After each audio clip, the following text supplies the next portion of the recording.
Good afternoon, everyone. I'm all back from lunch. Look, my name is Kathleen Turner. I'm the Vice President, National Vice President of UNAA. I'm very privileged to be chairing this session on Australia's future engagement in the global peace and security agenda. I'll be joined by three distinguished speakers, John Langmore, Major General Tim Ford, and Commander Cates. Their bios are in the conference program. Having attended the conference yesterday and listening to speakers today as well, it's been clear upon hearing the discussions that Australia is indeed rich in regional instructional experience, and certainly therefore I feel has the credibility to be a bigger contributor internationally and build its credibility further in international peacekeeping.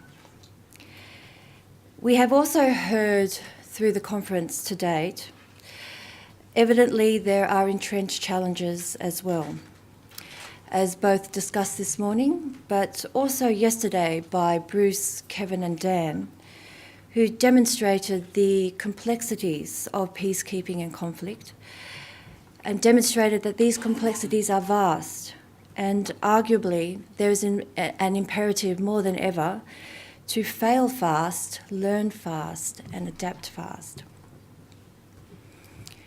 Australia has learnt many lessons, but have we become what John Braithwaite has said, a timid country?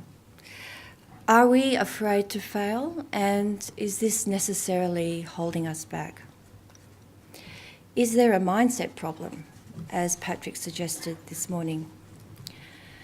I'm looking forward to our speakers and what they have to say about strengthening our future engagement and perhaps answering some of these questions that I've posed. Ladies and gentlemen, can you please help me welcome our first speaker, John Langmore.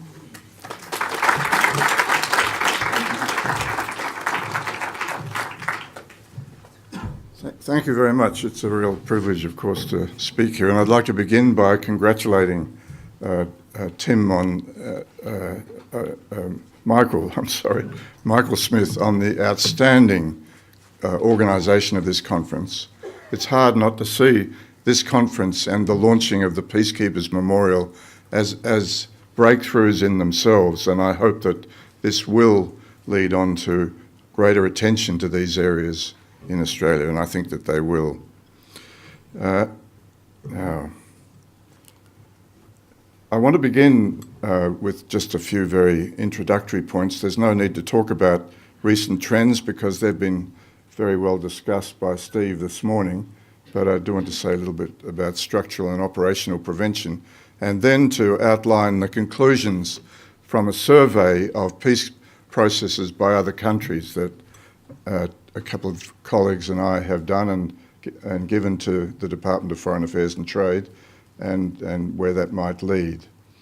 The recent trends are, of course, of a worsening of the international situation regarding violence, the growth in the number of wars and the growth in the number of people killed in wars during the last 4 or 5 years. When you think about conflict prevention, which, as the Secretary-General argues, is the highest priority for the UN, you can divide it into two parts. Structural prevention, working on all the things that will contribute to reducing the causes of violence, like the quality of government, socio and economic policies, income growth, equitable income growth, provision of services, cultural policies, environmental policies, which are crucial because so often water and land are major factors behind conflict, and I would argue also reducing military expenditure everywhere. And then the other category is operational prevention.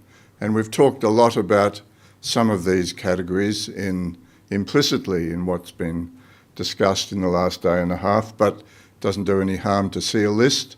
That list is very similar to the one that's in the Charter, It's just enlarged with a few other points. But all of those mechanisms for attempting to bring peace are important, or reduce the extent of conflict.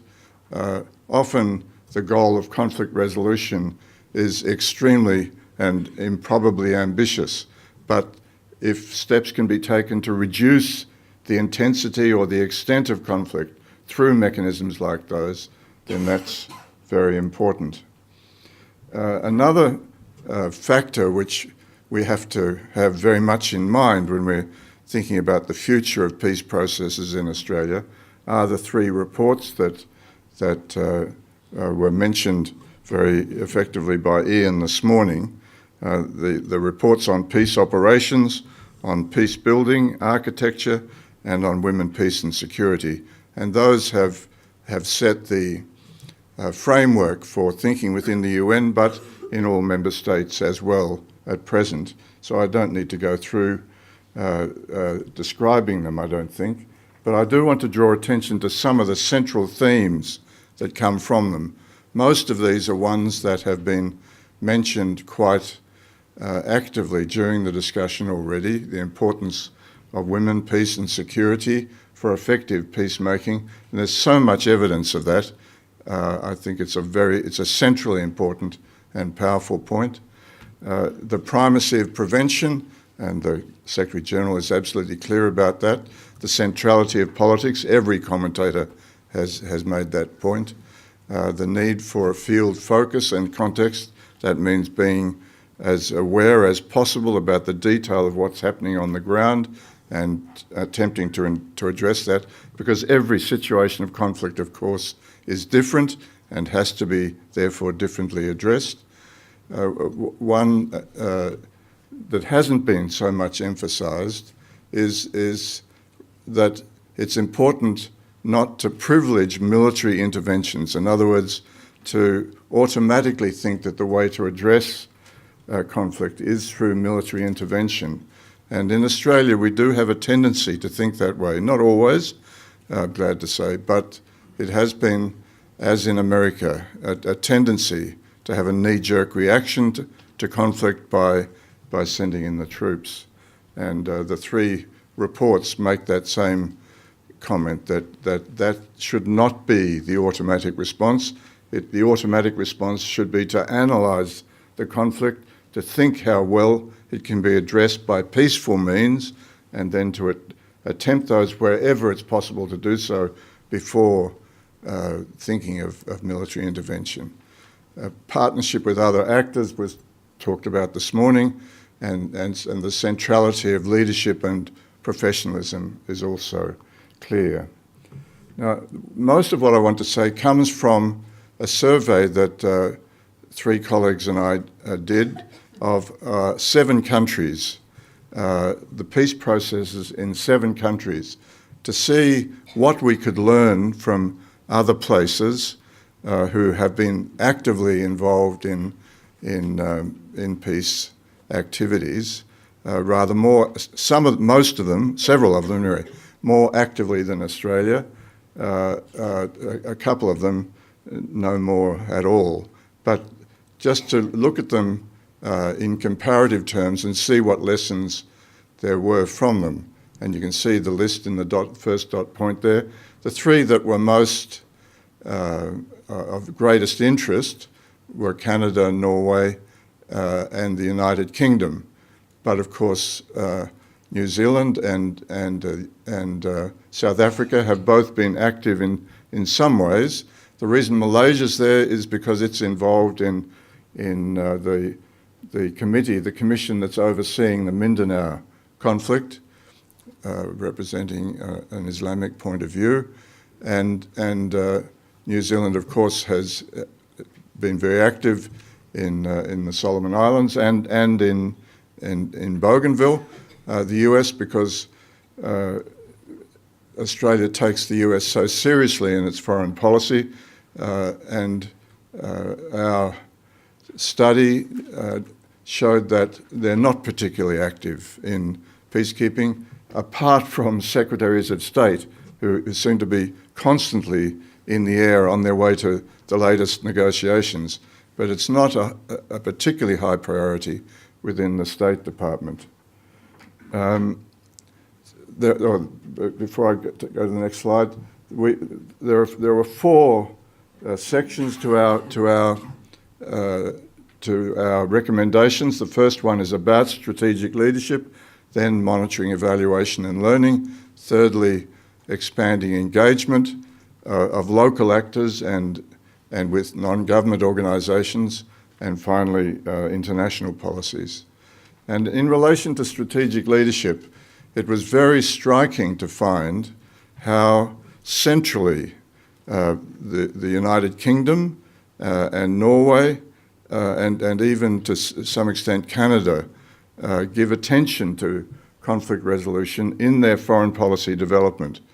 And the next slide is about the UK's peace architecture.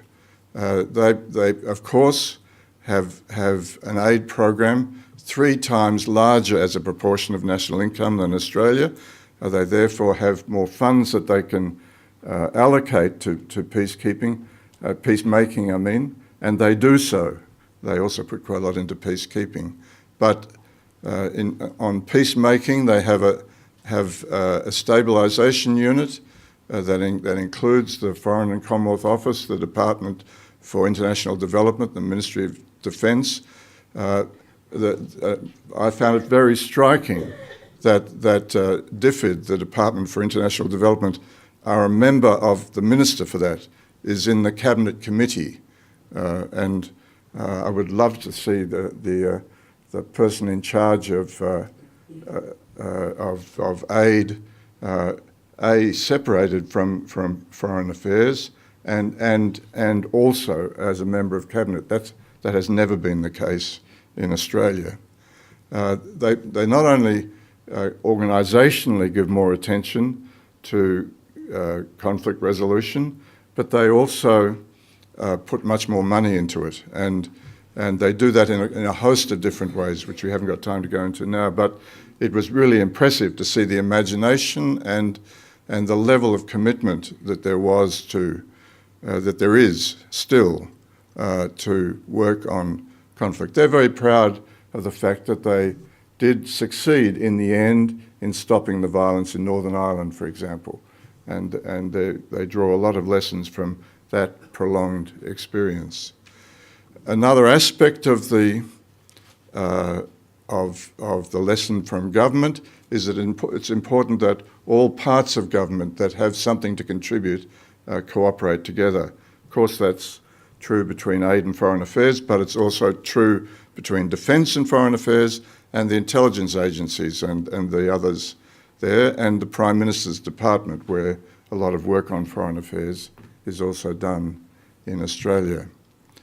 The second bunch of recommendations related to monitoring, evaluation and learning, and the review we found showed that no country is as evaluative of their work on peace as could be valuable. In other words, the people who are involved in particular situations of conflict don't come back and report to some central point where the experience of those conflicts is gathered, and nor is there a central point in most of them where reports are done drawing out what lessons there might be from that experience. Of course, there's a debate within the Foreign Affairs Department here and in other places about whether foreign affairs is better subdivided into geographic areas or into functional areas. Well, often it's partly both, but there's a risk if you divide it into geographical areas that the functional issues, like, for example, peace processes, are not as readily available to the geographic areas where they're needed. Part of the answer is that you have to do part of both in every part of the department, but that's a legitimate issue of departmental organisation. one of the inspirations that of our work was a report that was done in Canada by a man called Peter Jones, and he had been a diplomat, and he had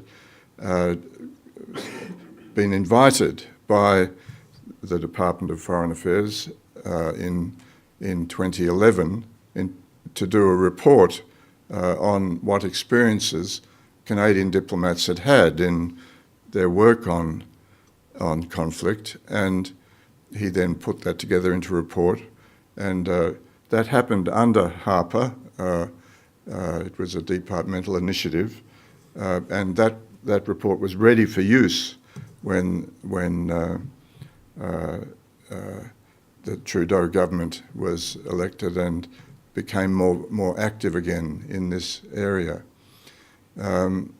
So it does seem to us that there may well be a case for a functional section within the Department of Foreign Affairs and Trade in Australia, which would give more attention, focused attention to all the aspects of prevention and peacemaking that are available.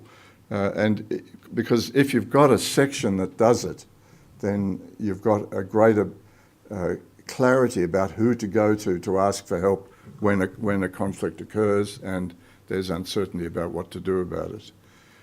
Clearly, training is very important, and again in Australia we don't give nearly as much attention as we should. Foreign Affairs recognises that. It's setting up a training program, but that'll need a lot of work to become fully operative. A third stream of thought is about building links with the local situation when a conflict arises, so that whatever is decided from outside by Australia to be done is as well as informed as possible about what the situation is, what scope for outside support, sensitive contributions there might be, and that's clearly crucial, and I don't think in principle anyone would have any problem with that. But perhaps the second part of that proposal, that there be more attention to the work that non-government organisations can do, might be valuable. One of the lessons from Norway is that about half of their expenditure on peaceful conflict resolution is spent through non-government organisations, through organisations set up with that purpose, or through academics who have studied the area and who are ready to be consulted or ready to be engaged. Not everything that Norway has done has worked perfectly. It didn't in Sri Lanka, but they've had some remarkable successes also, and they're probably the most successful country and the country that's given the most attention to peace processes anywhere. So it's interesting to look at their experience. There are, of course, many international NGOs working on conflict, and a list of some very well-known ones are there. As far as I know, there isn't a really substantial one based in Australia, and I think that's another type of initiative that would be valuable. It would be not just an organisation that studied conflict, but one which also was experienced in mediation and in the range of other techniques that are available.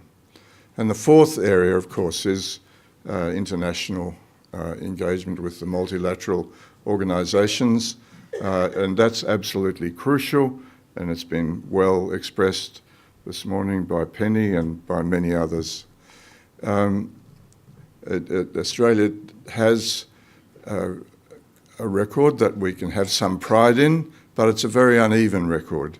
It's been splendid in particular cases, Cambodia, the Solomons, Bougainville, but in others very much less so, and in some areas that are in the region we've neglected altogether. And so there are lessons from what we have done and also from what we haven't done. I don't think we need that slide.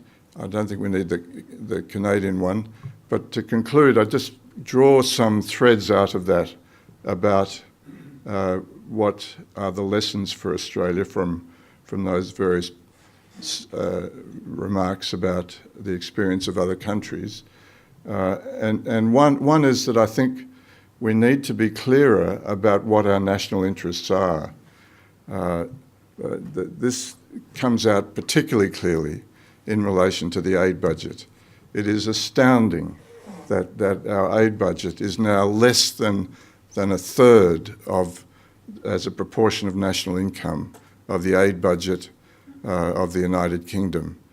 Conservative governments in both countries, one entirely different to the other, and the cost of neglecting and of having had to cut back on programs on poverty, on development, on education, on health, on a range of other things has been very high, and it is vital that we build up our aid budget because that's a centrally important way of addressing the structural issues that often lead to conflict, but also in order that we've got more funds to provide for peacekeeping and for conflict resolution.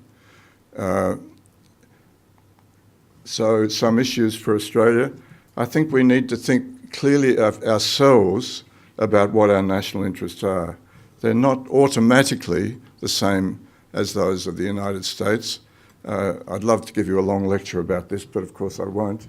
And I think a lot of you will intuitively have the same sense that I do, that simply trying to do whatever the US wants us to do in the expectation that they'll then support us if we ever need it is really not sufficiently clear about what our national interests are, but also isn't a particularly effective way of persuading the US that we're an ally worth supporting. I think we need to think more independently and build up a range of other alliances as well. I'm not suggesting that we should break the alliance with the US, but I think we need to be clearer about the aspects of that alliance that really matter to us. I think another aspect of Australian policy is the question of whether we really should be spending well over 20 times more on military activity, including planning, building of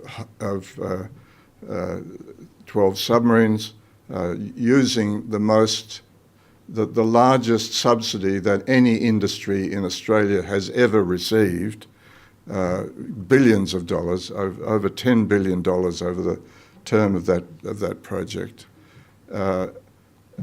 and very expensive joint strike fighters at a time when what would be in our greatest interest is to try and address more effectively the situations of local conflict, which are better handled in a much more focused way than those big expenditure items on military hardware. We need to build up our diplomatic services altogether. Neither government, I'm not making a partisan point, have been adequate in their funding of diplomacy in Australia since 1995. There's been next to no real growth in expenditure on diplomacy. We can't play our adequate role in the world if we don't spend enough on our diplomats. And they can't do their job if there aren't enough of them and they're not well enough trained. They don't have time to think about all the things that would be helpful at present, it seems to me. So, to conclude, I think we should aim in the future to strengthen our commitment to the international rule of law and in every area, including in relation to refugees, that we should engage with commitment with the United Nations, that we should seek to negotiate and strengthen international treaties, including ones to do with nuclear disarmament, that we should be generous and cost-effective with our aid, that we should build trust between countries through open, accountable action rather than secret scrutiny, and that wherever possible we should use carefully chosen conflict resolution techniques suitable for each situation to settle disputes peacefully. Thank you.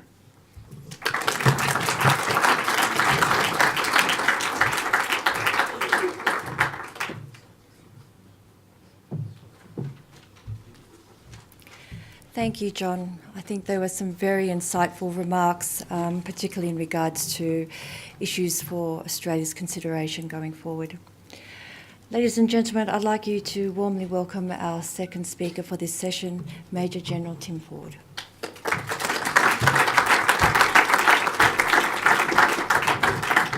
Thanks, Kathleen, and good afternoon, ladies and gentlemen.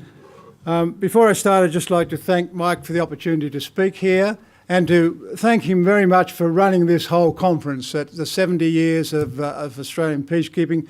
We spoke, I think, about a year ago, or more or less when you took over as National President, and I said that we were probably going to finish completing the Australian Peacekeeping Memorial at about this time. We were aiming for this date, and that obviously we were going to try and make that a whole peacekeeping week. And certainly the UNAA has responded with their team fantastically to this and run this conference, and that's fantastic. And just mentioning the Australian Peacekeeping Memorial Project, I think the biggest thing it does for us when veterans started to want to have that is that it actually not only talks about our history in the past, it talks about the present and the future.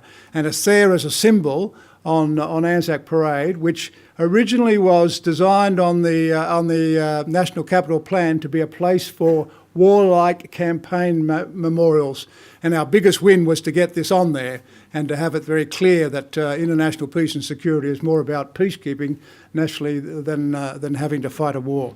So I think it's a fantastic achievement to get it there, and I think it is part of getting that message out to the Australian community about international peace and security and Australia's role, past, present and future, military, police and civilian, and what they can do for international peace and security. There was a conference 10 years ago in this theatre at the 60 years of peacekeeping, and at that conference, which I actually gave two addresses at, one on Character Command of Multinational Force, a peacekeeping force, and the other about past experiences and future prospects. I made these couple of comments that Australia could do more to be prepared, and the second point that as a rich nation we obviously should do more. And perhaps, today I could just leave it at that, because really has there been a lot of change? But there is a change. There's a change in the environment, of course, and as we've heard very much over the last few days, the changes to the international peace and security situation has indicated there's even a greater need for Australia to respond. It is clear the environment from which international peace operations are often now deployed is one where there is little peace to keep. And there is a need, clearly, for rapidly deployable, agile and highly capable UN forces to respond.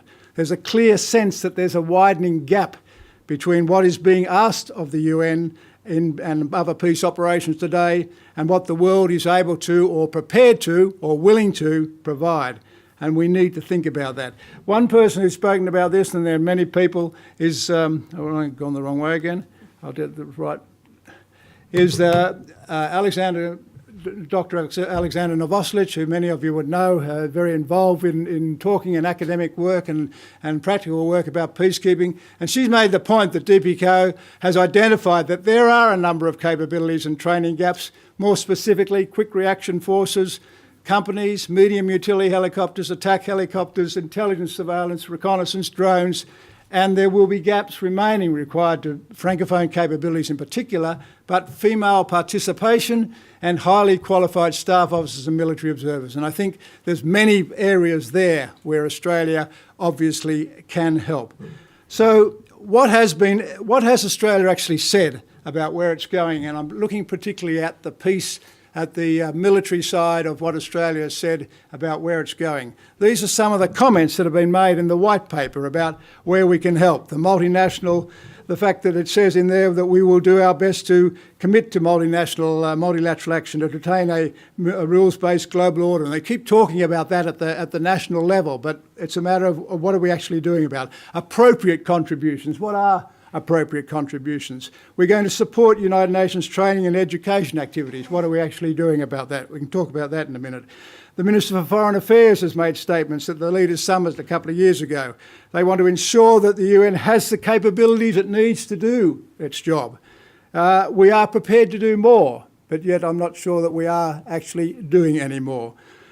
So there was the discussion about the fact that we are going to use our C-130 helicopters and C-117 Globemasters to give strategic lift support, but yet we actually haven't done that anywhere. We've offered it now to Vietnam as part of their deployment, but we haven't actually done it. So there's a lot of talk here, a lot of action about, again, what the Minister said at the meeting 12 months ago, which about providing some money and providing some assistance at that meeting, and that we would focus on such things as support, protection of civilians, our enduring commitment again. It talks about our enduring commitment to improving UN peacekeeping capacity, provide strategic airlift, and that we would be raising things from level 1 to level 2, which is a pretty low level of the peacekeeping capability readiness system. Now, this peacekeeping capability readiness system, for those of you who don't know, is what replaced the United Nations standby arrangement system, and it basically and Patrick and I would know this, we tried to get that to work while we were there. It's a system where nations actually nominate units and capabilities that they are prepared to offer at different levels. And at the highest level, of course, those capabilities have been assessed and they've been looked at by the UN, and they're actually ready at a short notice to deploy. And I think there's plenty of room for Australia to actually provide some of those key capabilities that perhaps other countries in the military can't provide. It ends up with being actually a formal pledge, and what we've been talking about, or the Minister's talking about, is going from level 1 to level 2, but the highest level is actually level 3, and we've got nothing there at level 3. We're not providing anything at this stage at the highest level.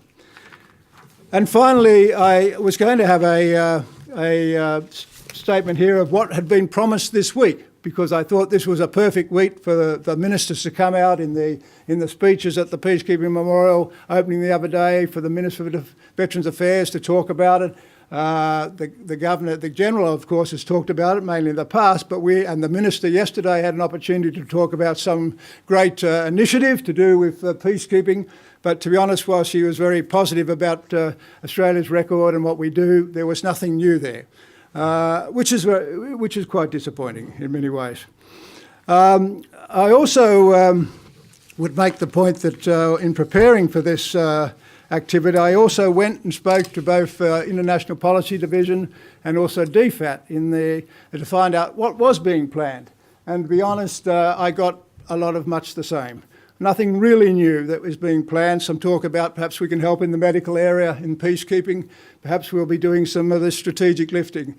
But again, I got nothing that said that we are tending to suddenly make a change at all in what we're going to be doing there.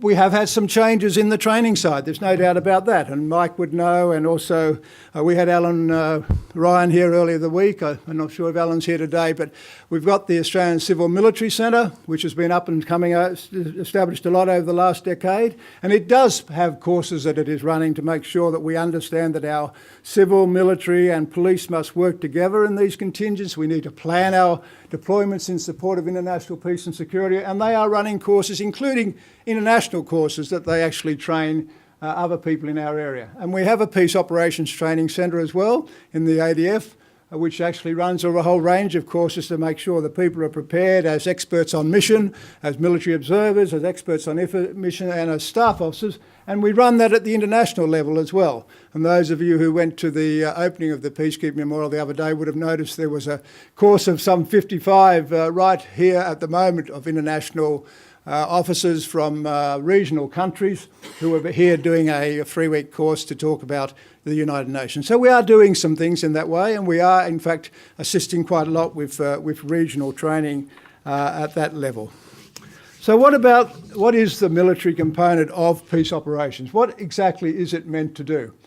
Well, these are some of the things that are talked about in the capstone document about what we should be doing, what the military are meant to do.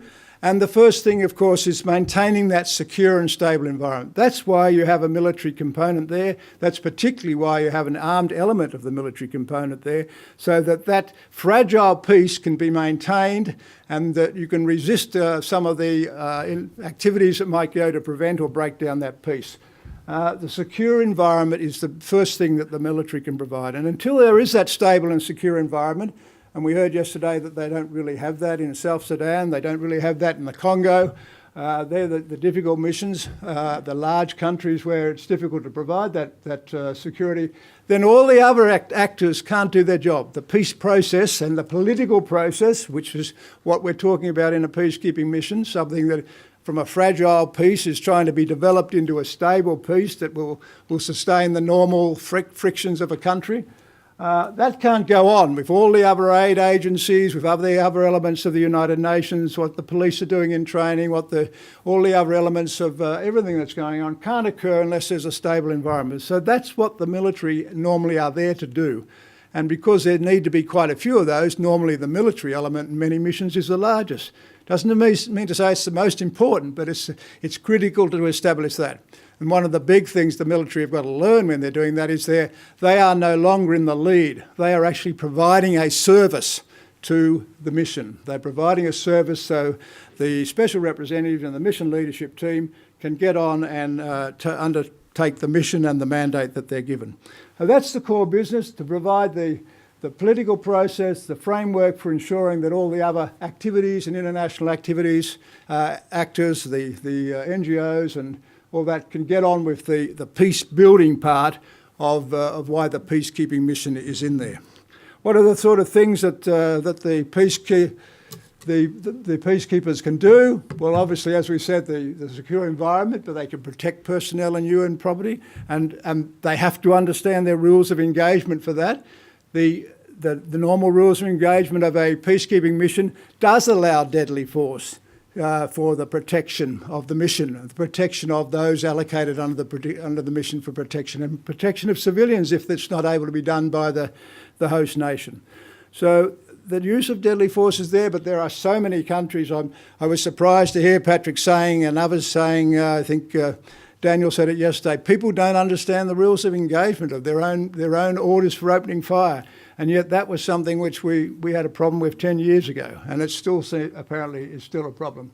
They can do all these other things which providing security across a conflict zone. Some peacekeeping missions actually have a zone, like a temporary security zone like we had in Ethiopia, Eritrea, which is a buffer zone to provide, separate forces, particularly if there are two elements or a divided country or two countries involved.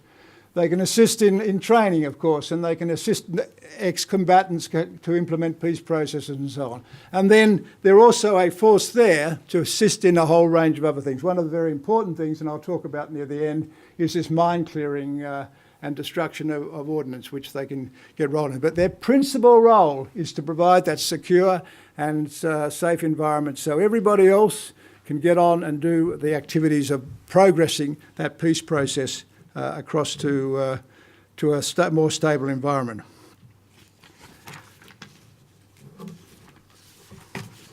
But Leo, so let's talk just a little bit about what Australia has been doing then over the last few years. Over the last decade, Australia has been heavily committed to a wide range of international security operations, mainly in the Middle East, from a defence force of approximately 80,000 of people in our Australian Defence Force, Army, Navy and Air Force, of which about a quarter are reservists. We have some 2,580 or so on operations at this time. The Defence Force states that that's a difficult task and there's a lot to do it. I think in Vietnam we had a third of our Defence Force deployed and rotating, and it's not a very high percentage, but they're doing a very good job, those people over there. Most of those people are, of course, not on peacekeeping missions.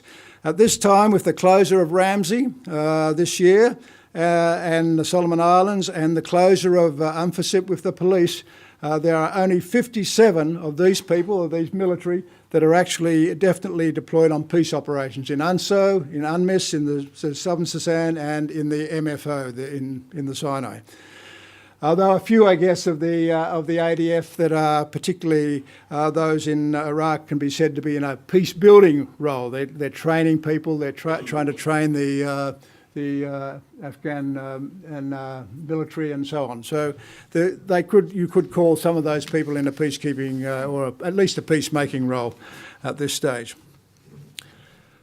So in looking at all that, I would say really the history of Australia of the last decade is that where we're quick to support our major allies in particular in responding to major threats to world peace, but our policy with respect to the United Nations would seem to be reactive rather than proactive. Particularly in preparing this address, as I said, I tried to find out whether that was the case, and I got much the same answer. I think we can do more, and in particular, one of the points I was very interested to listen to recently was Dennis Richardson, during one of his retirement speeches at the Lowy Institute, made some interesting comments. Dennis Richardson, as many of you would know in the room, is a previous head of the Australian Strategic Intelligence Organisation, a career diplomat, director of Secretary of the Department of Defence, and he's recently retired after a very long career. And during a conversation with Michael Fullilove, the executive officer of the Lowy Institute, he was asked questions about this argument that many people say that Australia punches above its weight. And he said, actually, Australia punches below its weight. He noted that Australia is a huge country, has its own continent, it's a very rich country. It's about the third, it has over 25 million people, which is greater than 140 of the countries in the world. Its GDP is 13th or 14th in the world.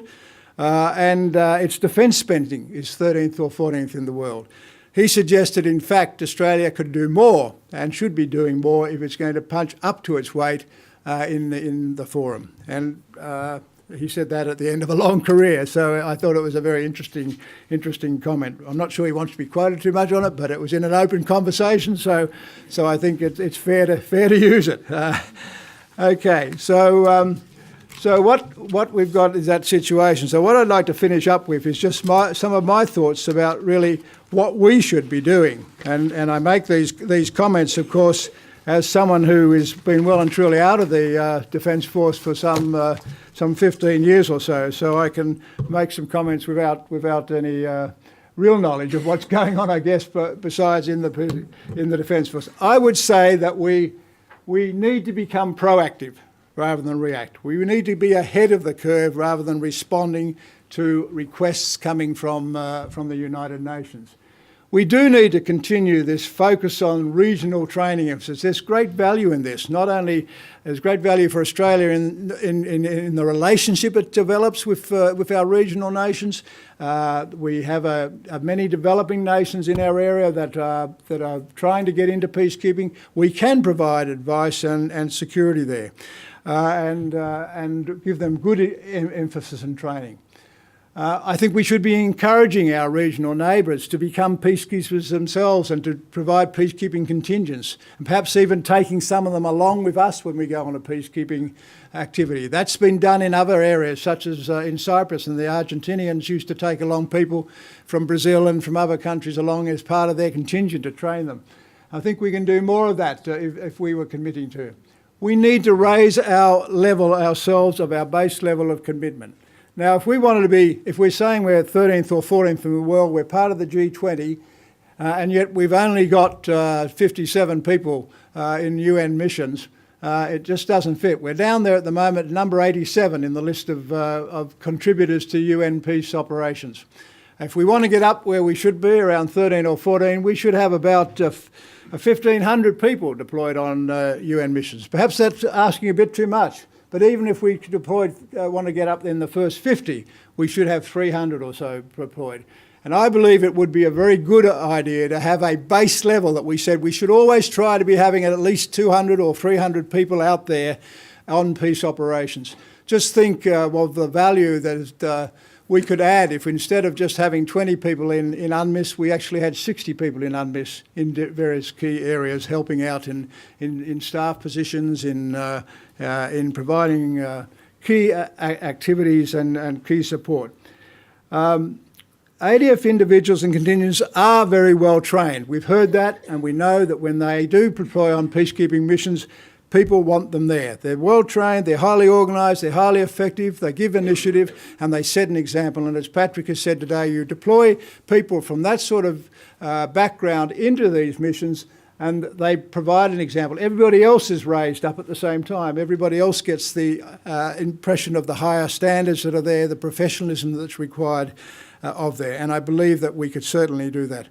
I believe also our credentials would be better established if we had that standard thing, that we were sitting up in the 13 or 14 or 15. And if we wanted then to influence a peace operation in our area, we'd have the credentials to do that. As an individual, I think we can do more in UN headquarters. I think we should be volunteering to provide more people in the Office of the Military Advisor. I think we should be putting people into missions as chiefs of staff. The UK do this. They send along brigadiers to go into missions and become the chief of staff. And a very critical area of the mission of planning, there's a very well-trained United Kingdom military person in there. So I think we can do that. And there's a lot of value in filling key command positions and areas. Australia does have a lot of aspects of doctrine which we can help develop. The protection of civilian activities that we've done in the past, we should grow on that. We have highly qualified women in the Australian Defence Force. They can go into a mission and set a good example. We have a good understanding of gender balance and gender equity in our Defence Force. Again, that idea can be promulgated into the UN as well. And I think there's so much we could do that. But to do that, we need to promote UN missions as a good ADF career option. And at the moment, it's not. It's not seen as that. People in the past have said, you've just come back from a holiday, or you've had a great 12 months away, now you can come back and do some work. It's exactly the opposite. We often in the UN, we have a thing called a staff college, which we often send people to in about their mid-career. And we take the key person from that and we send them up to somewhere like Free Brigade, where we've got a brigade commander who's one of the top brigade commanders, and all is put him in a position, or her in a position where she's surrounded by people who are good. What we should be doing is taking that person and putting them in a UN mission where they're surrounded by lots of different cultures, where they actually have to show their skills and develop their skills. We need to get this idea in the Defence Force that it's a good career move to go on a UN peacekeeping mission, and when they come back, ask them what happened, and make sure that we do the debriefing, and then promote them and get the message that it's important. I have one last slide. Time's nearly up. I wanted to put this one up here. It comes from Ian Mansfield's recent publication, which some of you may have read, called Stepping into a Minefield. Ian Mansfield, an Australian ex-Army colonel who has been transferred across into the civilian side of the United Nations Mine Action Service. And he made this comment in his book, and I think it's very effective, that in fact we have been involved in all these various activities with warrant officers and NCOs in a whole bunch of United Nations mine clearance activities throughout that period. And in all of them, not only did they do the job very well, but they brought back skills to Australia, which then became very important to us in other operations. And that's the message that we don't seem to get, that we can learn so much from being deployed into UN missions in the military. The military can gain from these missions as well as contribute. And I think all of us should be encouraging the ADF to A, have a higher level of base commitment to peacekeeping operations, and B, make it something which is a positive attraction. Thank you very much.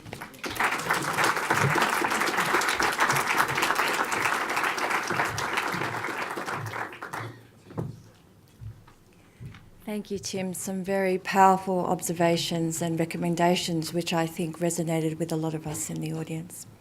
I'd now am delighted, ladies and gentlemen, to invite our third speaker, Commander Cates. Thank you.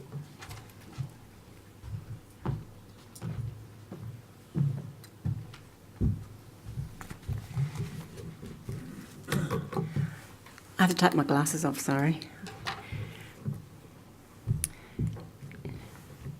John and Tim, thank you very, very much. You're a hard act to follow, and it's going to be a challenge for me. Firstly, I'd like to apologise for not attending yesterday. My role is as Commander Pacific. I also look after the external territories for Australia as well, so that means Jervis Bay, Christmas, Cocos and Norfolk. And we almost lost Jervis Bay yesterday under a bushfire. We lost a third of the national park yesterday, so we were tied up trying to get the fire under control, and the defence assets were used, and I cannot thank you enough. Without that, we would have lost a lot more. So that was my busy day yesterday, so I think I've missed a lot, but I'll try and make up for it today. Firstly, I'd like to acknowledge the traditional landowners, both past and present. And secondly, I'd like to reflect on the amount of females in this room. Not often do I come there when it's about a good, 70-30. Usually it's only about 10%. So well done, ladies, for coming, and thank you for that. I actually attended on Thursday the dedication of the Peacekeepers Memorial. It was a very moving day. I didn't march, having served before. I left it to the more senior members of the group, and by all accounts, they all want one in each and every state. So you've got your work cut out for you for that. So it is with great pleasure that I'm here today to address the future of the Australian Federal Police's support to United Nations peace operations. Having served in East Timor in 2000 as part of UNTAET, and again as one of the first contingent into Sudan with UNMISS 1S, I feel very honoured to form part of today's proceedings. I can honestly say that my experiences within the UN policing contingent have forever shaped my career within the AFP. My service taught me resilience, empathy, and most of all, how to stop and listen before speaking. Attributes I have transferred to many positions within the AFP. Throughout my service in the UN, my daily goal was giving people a voice and creating a safe space that they can contribute to the peace process, and in many ways this is a philosophy I've maintained. So let me begin. Many of you would be aware that the AFP has had a long-standing relationship with the United Nations. Policing contingents have been deployed to UN missions for 53 of the 100 years of Commonwealth policing that has existed. And while our mandate may have changed over time, our commitment to peace operations have always been at the forefront. It is fair to say that our deployments have been varied. However, our efforts have consistently been to provide advice, training and investigative support to host countries with the overall goal of maintaining stability, law and order. Our presence in places such as Namibia involves safeguarding the independence through fair and free elections. We were able to assist the UN in training activities for the Civilian Police Authority and maintaining law and order and allowing refugees to return to the nation. In Somalia, we assisted in providing humanitarian relief throughout the region, supported the reorganisation of the Somali police and judicial system, and helped repatriate and resettle refugees and displaced people. More well known, of course, has been our role in Cyprus, which we withdrew from just recently on 30th of June 2017. The mission was to be the first international deployment of Australian police where the focus was on maintaining peace and stability in the buffer zone, delivering humanitarian assistance and performing an important liaison role between law enforcement authorities in the north and south. I could go on and list our contributions to many other missions. However, it is suffice to say our presence in Cambodia, Mozambique, East Timor and Sudan, just to name a few, was clear. The role of policing is to assist, consolidate peace and security, strengthen the capacity of governments and establish good relations with its neighbours. As with many of these missions, the AFP's involvement posed its fair share of challenges, including the dire situations members were exposed to the personal challenges faced by our members being away from their families for long periods of time. Each challenge, nonetheless, was managed, ensuring our contribution to the UN was of the highest calibre and that our members were clear on their roles and responsibilities. And although over recent years the AFP has transitioned from traditional peacekeeping and stability operations, we continue to foster our influence into police capacity development.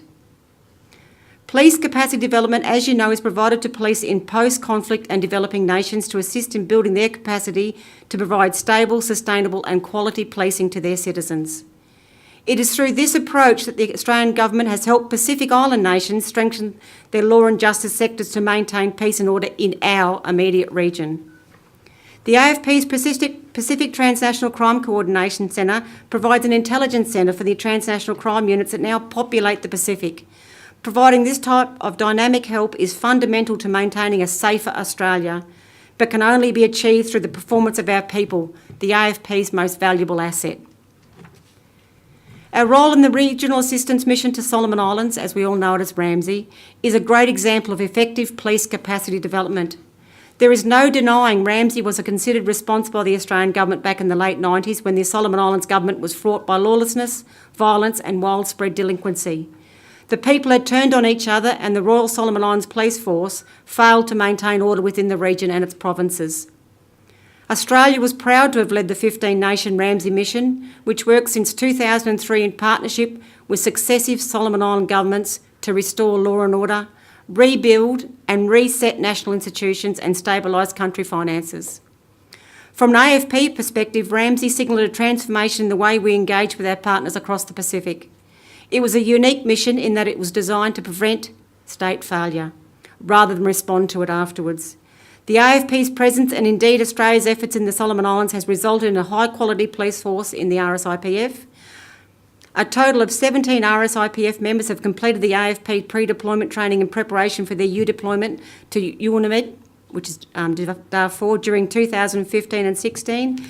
These officers are now assisting in training police forces of its neighbours, which is the very essence of what the AFP has been working towards through our capacity development programs.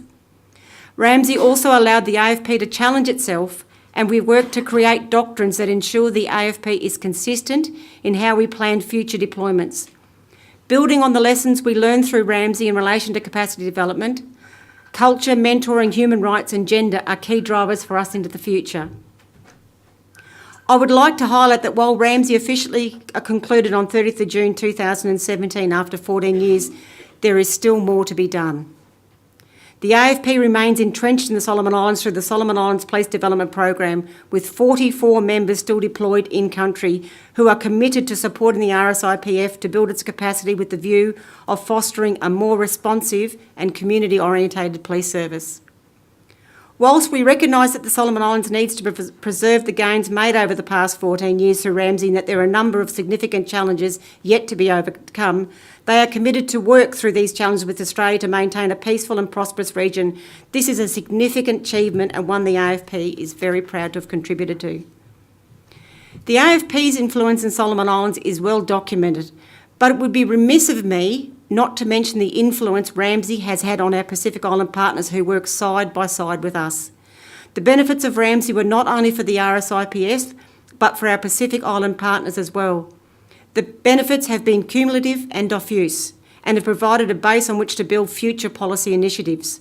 The forging of personal links and direct experience of working together have enhanced the potential for region-wide programs, elevated policing standards, and built capacity in our region. In Timor-Leste, Australia has provided police assistance since July 1999, both bilaterally, multilaterally, including support to a number of UN-sponsored missions, and we all know what they are. We have continued to provide development support to the National Police since 2004 through the Timor-Leste Police Development Program. To support such programs, in June 2005, the Majura Training Village was officially opened by the then Prime Minister John Howard. The site has evolved over time and includes a number of facilities, including the pre-deployment training program and outstations, which houses a crashed aircraft visible from the drive to the village and neighbouring ADF site for leadership reaction course. These sites allow the AFP to train members in realistic environments for immersion training, which is essential to the preparation of their deployments. Whilst the training focuses on a number of key aspects, it has also included the UN Core pre-deployment training modules and specialised training materials for the UN Police. UN accreditation occurs regularly, with the current recognition provided to the AFP in June 2017 for another 4 years. This permits the AFP to continue to provide training for Pacific Police Island in UN-recognised pre-deployment preparations, as well as more broadly to our foreign law enforcement partners, a fundamental role the AFP plays and one that will continue and evolve. I'm pleased to advise that between 2001 and 2017, there has been a total of 680 Pacific Island contingent members from 15 Pacific nations in support of Ramsey trained as part of the AFP pre-deployment program. 22 Policia Nacional de Timor-Leste members have undertaken the pre-deployment training and preparation for UN missions, and a number of Vanuatu Police Force members have also participated in preparation for their UN deployments. The evolution of the AFP's training centre now hosts police from across South Pacific and Asia, with training often delivered by members from a variety of police force. It would be careless of me not to acknowledge that our AFP training team has been very active in this space, participating in a number of UN courses as well as assisting in the facilitation of courses conducted by the UN, an example of which is the AFP pre-deployment trainer assisting with a 3-week UNOM course at the Rwandan Military Academy. So these are just a few examples which may have helped set the scene of how the AFP has contributed over the years. So where to now for the AFP? The AFP vision for international engagement is to continue to deliver strong leadership and collaborative partnerships. While we move away from large-scale deployments, we focus on ensuring members are deployed with the required skill sets to assist in identifying, disrupting and dismantling transnational serious and organised crime. We ensure our members are equipped with the right skills to provide the support to law enforcement host nations, whether that be in relation to dealing with serious offences against Australia or contributing to regional and global stability. We achieve this by building capacity in host country police and law enforcement agencies to ensure legitimate and accountable policing. At present, the AFP has more than 400 members working in 52 countries with our international partners to combat crime and reinforce regional stability to create a more stable global footprint. We leverage off best practice knowledge and technical capability of our law enforcement partners, utilising our well-established networks to exchange vital intelligence. We are committed and continue to strengthen our relationships to maintain and enhance cooperation on matters of mutual, strategic and operational interest. There is no doubt that the AFP has a unique and extensive international remit and operates one of the largest and most diverse law enforcement international networks. While this enables the AFP to take the fight against crime offshore to the very place it originates or the place it transits, though it is a complex, volatile and technology-driven world which brings with it many challenges. There are a number of key factors, trends and shifts that impact what we do and how we engage internationally. The International Engagement 2020 and Beyond strategies has been published and breaks down these factors down into 4 key pillars: strategic engagement, operations, criminal intelligence sharing, and capability development. It is through these 4 key pillars that the AFP will continue to support peace operations and more broadly our international engagement. What we know now is that 70% of Australia's serious criminal targets live or have links overseas. $6 billion is the cost of fraud to Australia each year, $2 billion the cost of cybercrime annually. And there has been a 120% increase in terrorism incidences globally since 2010. But what is our AFP strategy moving forward? As the Australian government's primary law enforcement agency, the AFP plays an important role and one that we take very seriously. You may be aware that the Australian government has committed to producing a foreign policy strategy by late 2017, to be published as a white paper. This will be the Australia's first foreign policy white paper since 2003. What this paper has the potential to achieve is a formative strategy which will guide AFP international engagement over the next 10 years, allowing us the unique opportunity to promote the role of law enforcement in all types of diplomacy. It is very strong view that police-led diplomacy is one of the key drivers that will influence how the AFP engage internationally. I'm sure you would agree there are very few countries that don't share common objectives to defeat terrorism, abuse and exploitation of their children and to reduce the flow of drugs, money or guns within their communities. The AFP draws on these commonalities to establish long-standing police-to-police relationships. These relationships are not only the cornerstone of our efforts to cripple transnational crime, they also support Australia's broader diplomatic efforts by helping stabilise and build resilience in Australia's bilateral and regional relationships. Whilst we've responded to a number of crisis and emergency situations in the past, the most unique was the incident resulting from Malaysia Airlines flight MH17, downed on 17 July 2014, killing all 289 passengers and crew, including 38 Australians. Our involvement reinforced the AFP as a leader in the disaster victim identification space, and one that was highly sought after, reinforcing the significant role police-led diplomacy has. Australia, Belgium, Malaysia and the Netherlands, Ukraine established a joint investigation team which regulates cooperation in the multinational Dutch-led criminal investigations. The enormity of that arrangement should not be discounted. Commissioner Colvin was quoted recently stating that our relationship with these countries who trusted justice for their victims to a very small group of countries provides clarity about the international power of policing. It is that international power of policing that we need to foster through police-led diplomacy to break down the criminality aiding these unstable environments. Another example is the work we are doing in the cybercrime space. The AFP internationally is working closely with a number of partners to develop strategies and interventions that will achieve long-term disruption and degradation of elite cybercriminals. Our international efforts are being supported by the deployment of a dedicated cyber liaison officers to London, Washington, as well as the Interpol Global Complex for Innovation in Singapore and Europol's Cybercrime Centre in The Hague. I believe it is evident from these few examples that the importance of police-led diplomacy is fundamental to policing in the future and creating a safe Australia, both in the virtual and global words. If I can leave you with a few final comments. The AFP continues to embed itself in the international arena. We are the primary Australian representatives for many regional policing initiatives, such as the Pacific Island Chiefs of Police Forum, the Chiefs of ASEAN Police Forum, ASEANAPOL, Interpol, Europol, and all influential bodies with global remits that value and seek the AFP's leadership and involvement. We are a go-to agency to bring global leadership. The AFP fill the key operational Deputy Secretary-General role at the Interpol and have a former Deputy Commissioner as the UN Under-Secretary-General for Safety and Security in New York, reinforcing our influence in the global environment. And we have Ian Bate, Superintendent Ian Bate, is the Police Advisor in Australia's UN mission in New York. Our efforts have been recognised, but most notably have contributed to the broadest goal of peace and stability. Former UN Secretary-General Ban Ki-moon visited the Majura complex in his role and noted that it is the only national standing police capacity specifically trained and designated for international missions. It is a world-class model of best practice for preparing and organising police for peacekeeping duties. He went on to say that the training centre represents a platinum standard where Australian officers and police from the Pacific region are able to experience full immersion training in a mock mission setting, which is one-of-a-kind centre for police training. We take a whole-of-government approach to provide leadership.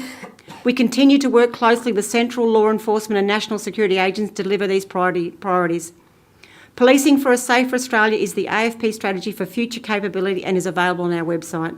It was, in essence, the genesis for our international engagement 2020 and beyond.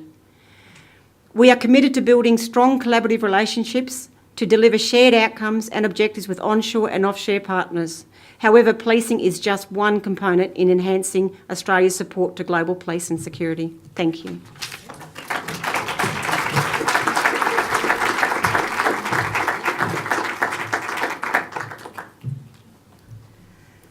Thank you, Amanda. It's absolutely, truly remarkable what the police are doing in its leadership on training, capacity building and diplomatic efforts. Amazing.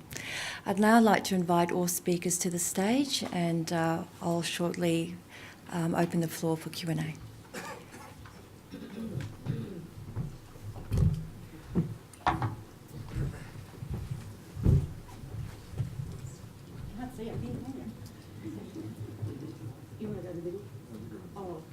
Between the thorns, I'm sure.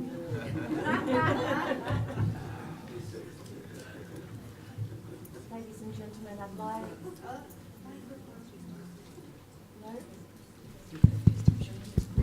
Hello.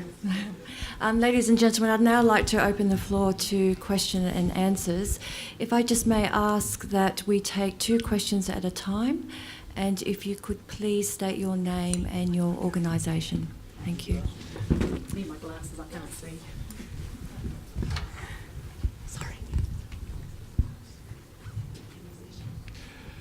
Good G'day. Thank you to all of you for this. My name is James Cox. I'm the Director of Pacifica, which focuses on peace building in the Pacific region. So it was particularly great, Amanda, to hear what you were saying at the end there.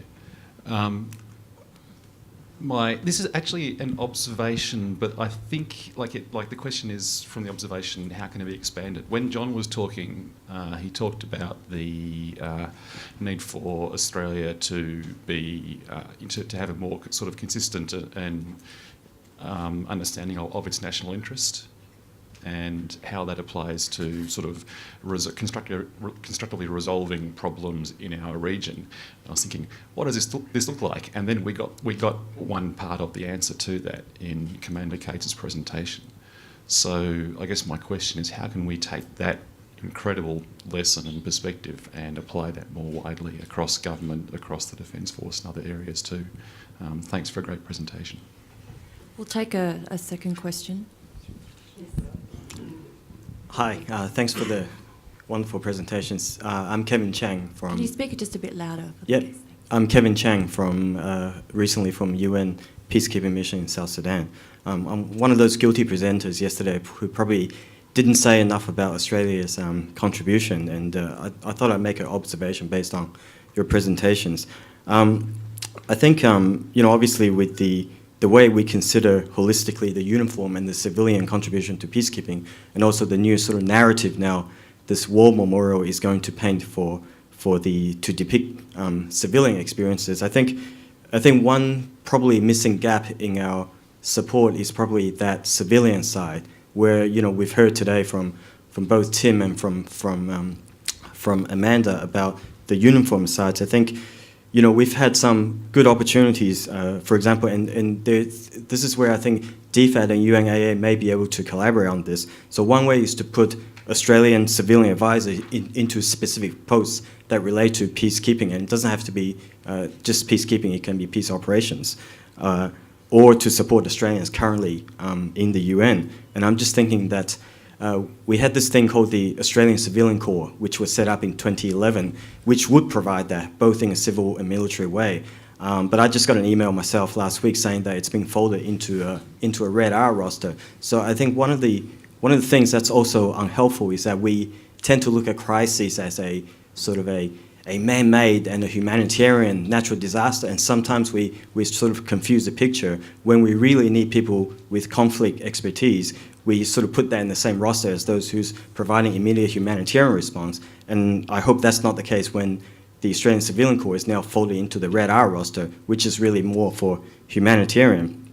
But I think just one way we can perhaps improve that civilian capacity is to look at how we can engage in various UN departments, especially the new Department of Political and Peacekeeping, Political and Peace-Building Affairs, that's the new DPPA, and the new Department of Peace Operations, to look at providing capacity-specific people who are sort of experienced in conflict prevention, mediation, like John mentioned, but also rule of law. That kind of support, I think, is really needed in the UN at the civilian advisory level, if we can improve that.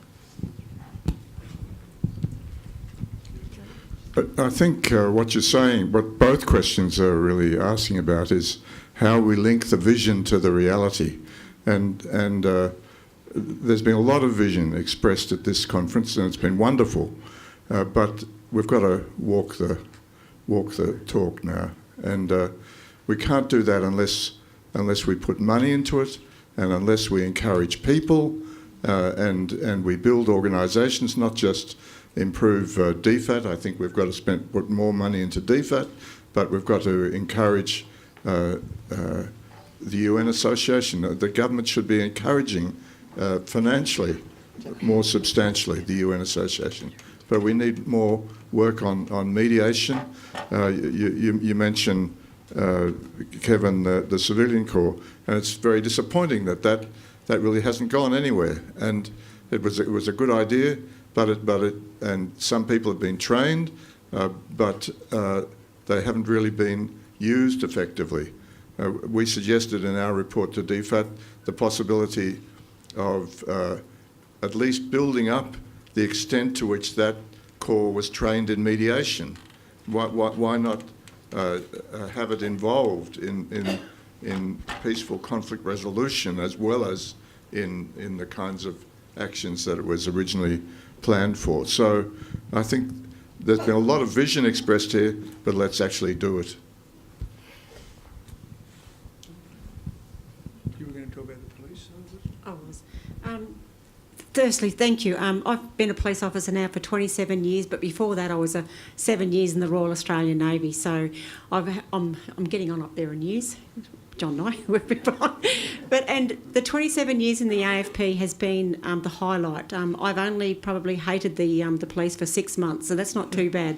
27 years and 6 months of going, oh, I have to go to work. But the UN missions have been the highlight, and also the capacity development mission that I did in Tonga. I spent 2 years as the contingent commander, rebuilding and the Tonga Police Service in conjunction with the New Zealand Police Service. The policing the AFP trains us to do, to go offshore and to competently and capably mentor, guide and further develop the our host nations. And we do work collaboratively with those, yet it is never us coming through and saying, this is the way we do it in Australia, this is the way you should do it in your country. It is a listening, find the deficiencies, and we always have an exit strategy. I know I'm probably going a bit off topic, but when we plan a mission, we go in, we also plan for an exit strategy. We never ever now go in to say we're going to be there for the long term. We have goals that we set ourselves in every 18 months, every 2 years, every 4 years to say what are we going to be able to achieve and when can we leave this. Everything that we do in the missions has to be sustainable. So when we leave the country, it continues on. So the policing aspect that the AFP trains us to do, I think, is world class. I'm enthusiastic every day that we come to work and send people offshore, because I know we're sending the most appropriate people offshore to have a sustainable outcome.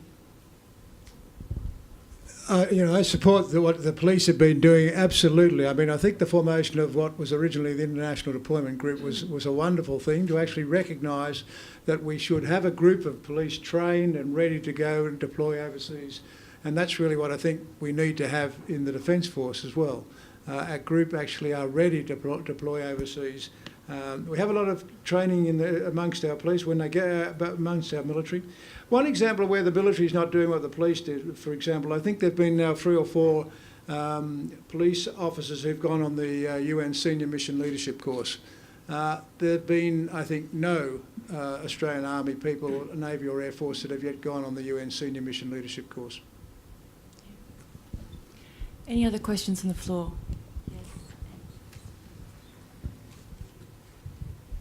Thank you very much. I'm Hannah Pakula. I'm a student at the ANU. So technology and digital disruption has had an impact on virtually all sectors, not least defence and the incidence of transnational crime. My question is to you, Commander Cates.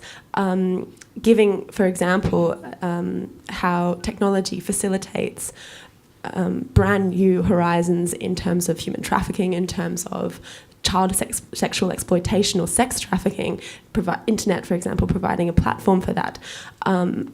Is the ADF inundated with the rapid pace of this technological change and how that creates new platforms, new problems? So essentially, how is the ADF coping with how technology impacts these problems, especially in the digital age where the issues are no longer bound geographically by borders? So do you believe there is more space for cooperation, collaboration, cross-border between police forces for issues that are not refined to one particular country? Thank you. We'll go to our second question, Amanda. Yep. Thank you. Zenny Edwards, UNAA Peace Program Director.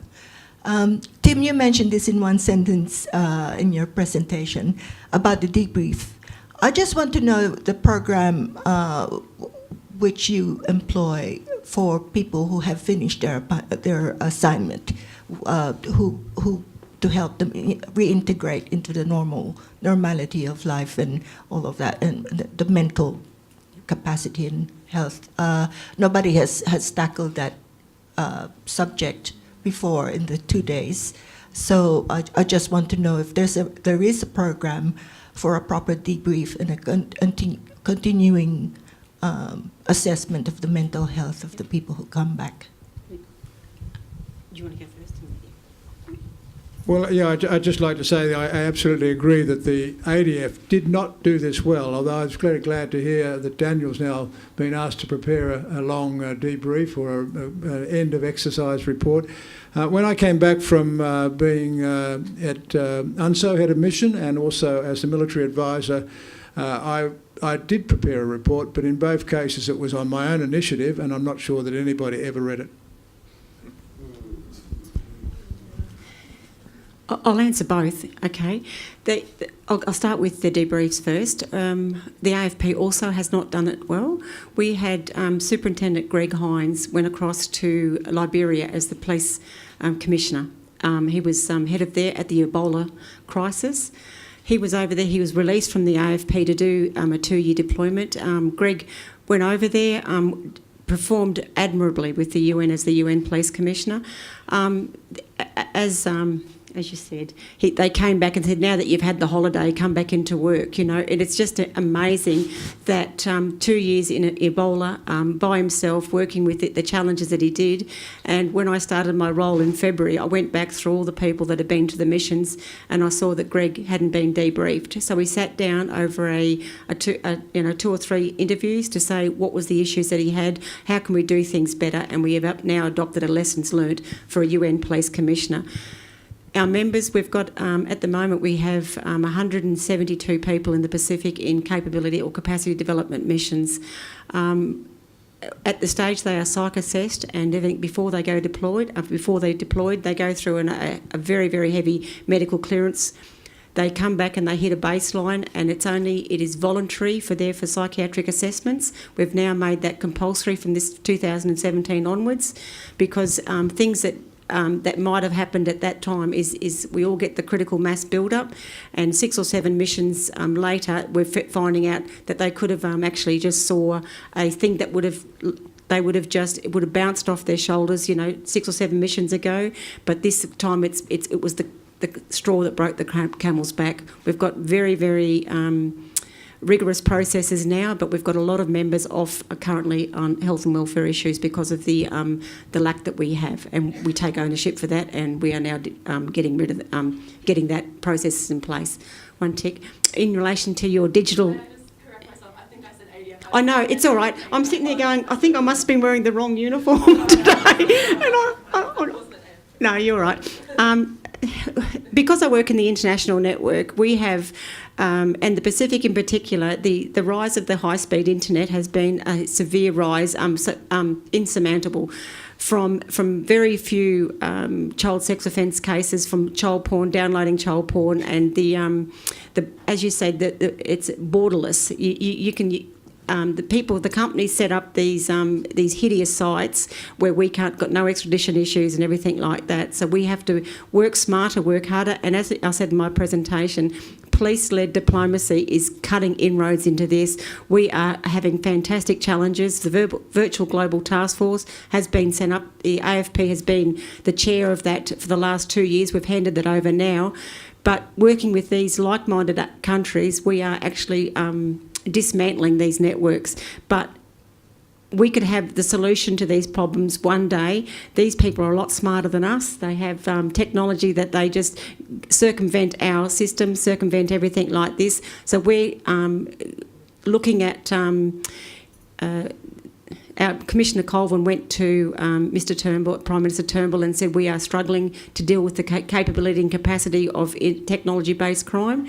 So we've finally got a substantial funding of $321 million, which we'll get on in November, and this will combat that. So we are now building capability and technical specialists to actually combat that.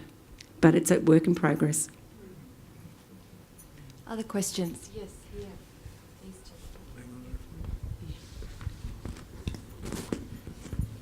Sorry, Commander Richard Donnelly. I'm serving with the Royal Australian Navy at present in military strategic commitments. If I can just update the record on what the Australian Defence Force is doing about the screening and the return to Australia aspects. all of our people now who deploy on operations are screened psychologically before they go. They're also checked during their deployments, depending on the length of deployment. And on return to Australia, they're also once again screened, and any follow-on work that's required for them is provided. In addition, the reporting requirements now, which General Ford did of his initiative, are written into Chief of Defence Force directives for those people in command positions. So we've learnt the lesson, sir, I guess, as we've gone through. Thank you. To this lady.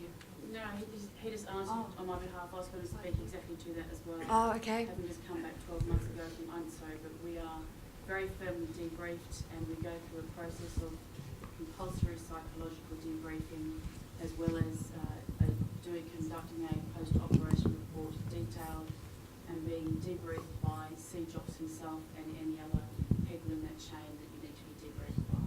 So thank you very much for the question. Thank you. We'll have a second question. Ian. Colonel Ian Cumming, again from the Defence Force. My role is climate change and security. Just one comment to start with.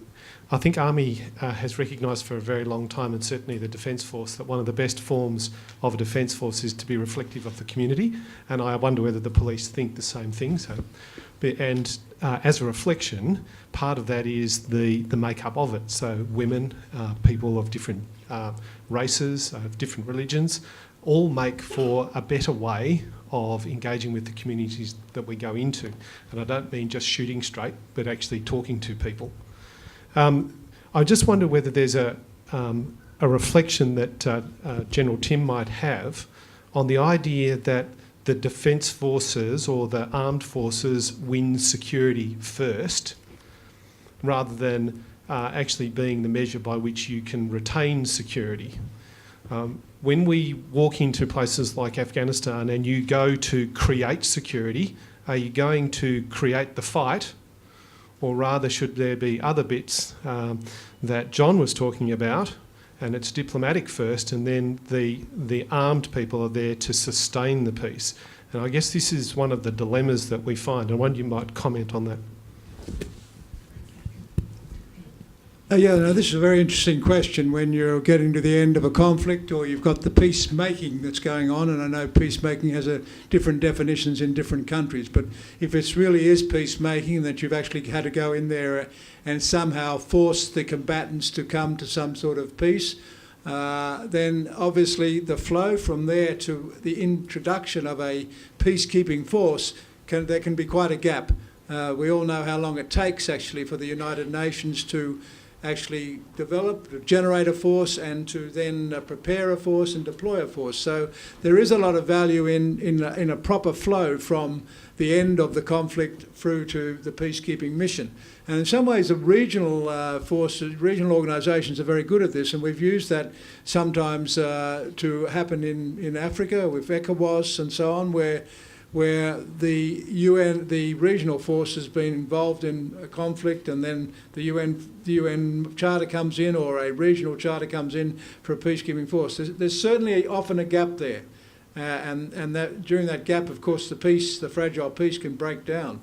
Is that the sort of thing you meant? I think that idea of connecting the end of a conflict to the start of the peacekeeping mission is a critical one. It is in part. I guess one of the reflections I'd also make is that if you walk in there as a warfighting organisation, you might get a war. Yep. If you go in there as a peace-determined organisation, you might get peace. And there's probably good examples, most recently in Afghanistan, where you walk into the same place for the third time in 3 centuries and you get beaten up again, because that's what they want. They want a war, so they get a war, and they'll fight a war because there's a war to be fought. Whereas if you go in there with a different type of behaviour, whether you actually get a different type of response. Yeah, no, I think that's good. John, you might like to. Can I say that I think these two activities are not necessarily sequential. They may often have to happen together, and in any case, peace processes are often take a long time and go through waves of various times. Sometimes they're violent, sometimes they're not. And what goes first depends on exactly where the conflict's up to at the time that the decision to do something is made. So I think it'd be a mistake to make a rule about this or say that even a generalisation. Christine, do you want to say something?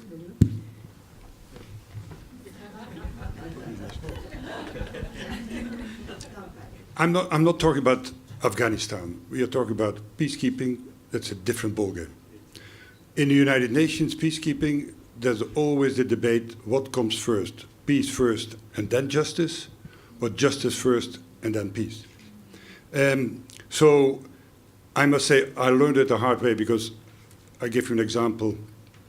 When I was division commander, a Nepalese patrol was ambushed and people were taken hostage. One was killed, people were taken hostage.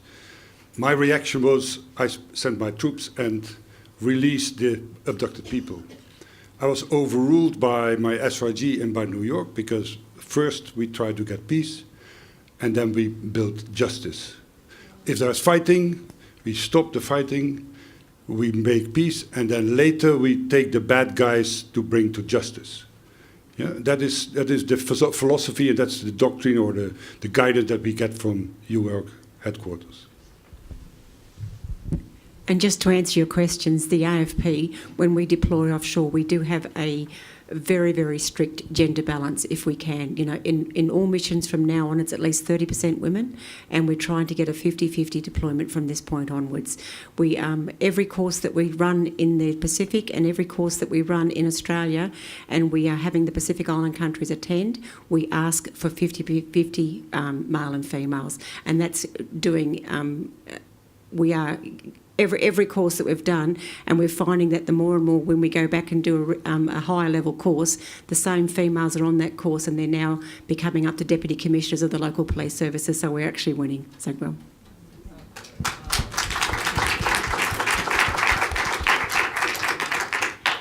Unfortunately, we've run out of time. So ladies and gentlemen, would you please join me in thanking our three guest speakers.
Well, welcome to this final substantive session for the conference. My name is Jeremy Farrell, and I'm from the Australian National University, from the Asia Pacific College of Diplomacy at the ANU, and also, of course, I'm delighted to hold the role as convener of the academic network of the UNAA. And we ran a terrific roundtable discussion on Wednesday afternoon, at which a number of the keynote speakers from proceedings also presented terrific papers, including Lisa Sharland, who's part of this session. We also, on Thursday night, held a conversation with Ian Martin, which was a terrific experience. And I was just wishing, actually, that perhaps it had been a different video showing now. It's a video we showed that evening. It's the UN rap. Has anyone seen the UN rap? It was Chris Woodthorpe's inspired suggestion to show it, and it's absolutely terrific. So I don't know if perhaps whoever's up in the box might be able to track that down to show it at the end of this session as we segue into the next one. He's onto it, great. Well, we have a fantastic session ahead. It's called Australia's Diplomatic Engagement and the Protection of Civilians. So it actually ties together two themes that have bubbled to the surface from time to time through our conversations. The first one being the importance of diplomacy, and we've heard how, from Ian Martin, how the UN Secretary-General has prioritised conflict prevention, and as part of that, the idea of a surge in diplomacy. And we also heard, of course, from Marty Nadalagawa about the importance of diplomacy as a bridge to conflict resolution. And the second theme, of course, is the protection of civilians.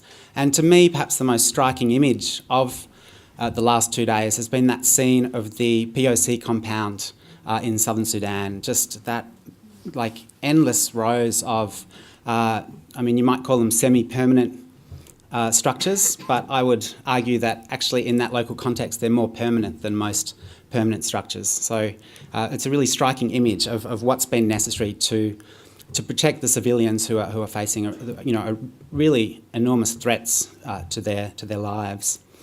So here we are today to bring those two themes together, and we have three terrific presenters, and I'll introduce them each individually before they come up to take the microphone. So our first presenter is Brian Gleeson, who of course is a UNAA director, and he's also the director of the UN Relief Works Agency, which I imagine is a very tough gig, but he's had a number of other tough gigs with the UN before. He's really very experienced in the UN system. And so, Brian, we look forward to hearing from you.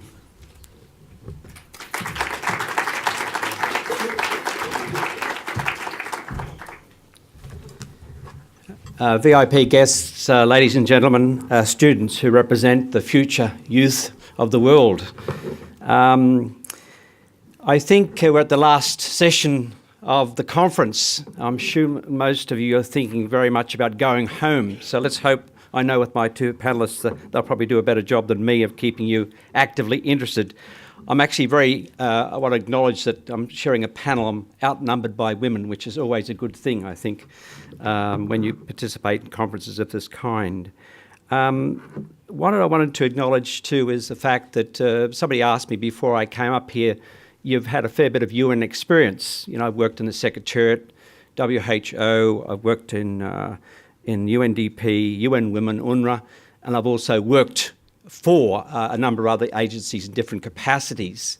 One of the most pleasurable experiences, actually, you'd be interested to know, Penny, was working in UN Women, because I was involved in setting up UN Women. I was invited by Prime Minister Kevin Rudd to join a small team in setting up UN Women, and Michelle Bachelet was the first executive director, was involved in her set up her senior management team, so it was quite impressive to have that particular role. Colleagues, I'm going to go through a PowerPoint presentation. Some slides I'll focus on more than others. There's a lot of information to digest, so I'll try and do it pretty quickly, the more important ones. The first slide that shows you there tells a story, and it's going to be my take-home message as well as my starting message. This shows you here basically the failure of what's taking place is what was called the Partition Plan as a result of the end of the British mandate in the Palestine countries. More than 700,000 Palestine refugees fled the land that subsequently became Israel. 700,000. So you can imagine trucks of this kind, you know, taking place, moving people from Gaza at that stage to Hebron. Quite a striking impact.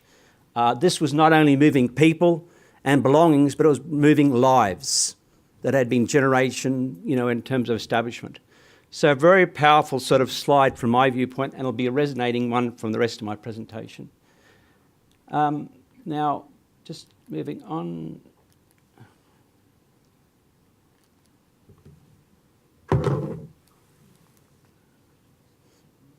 Peter, what have I done? Here we go. Okay, so just quickly, the presentation will cover basically four elements. Who is UNRWA?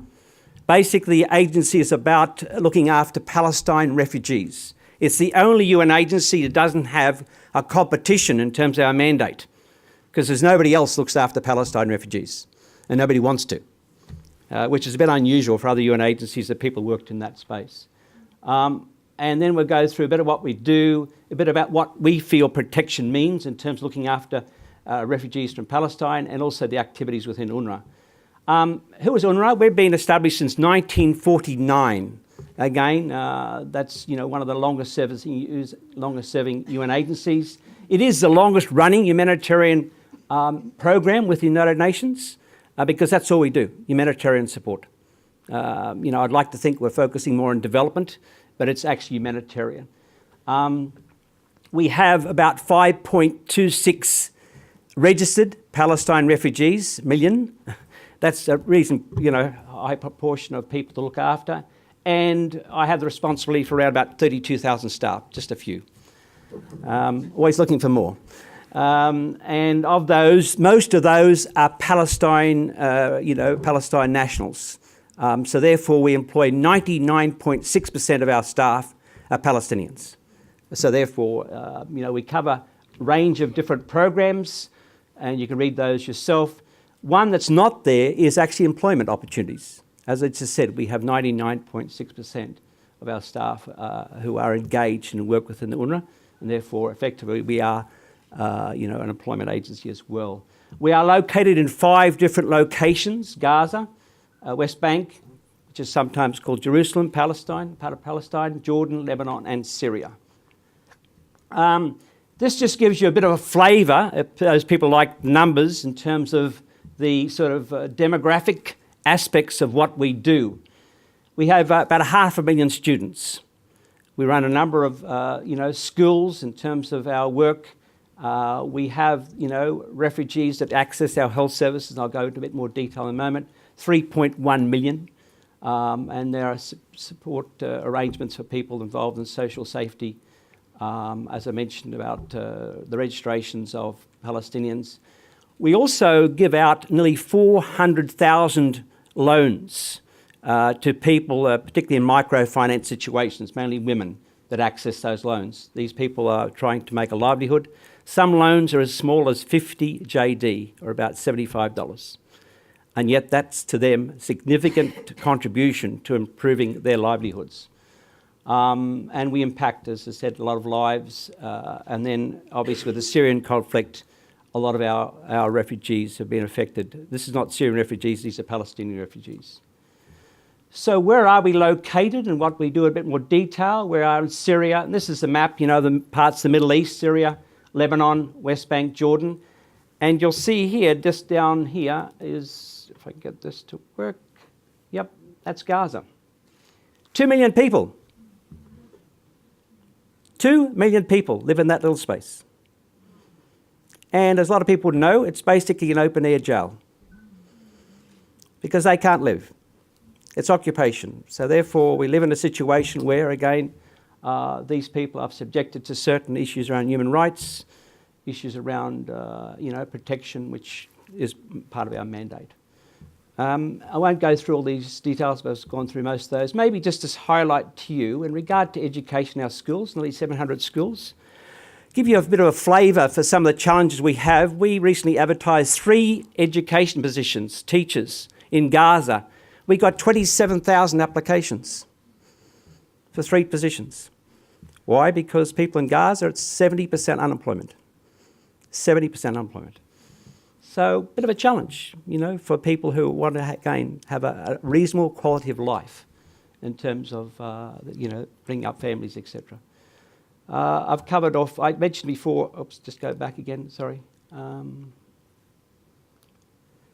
So on this issue of microfinance, that's not a bad figure to highlight as well. $440 million in loans we've given out, to people through microfinance. Again, loans as small as $50.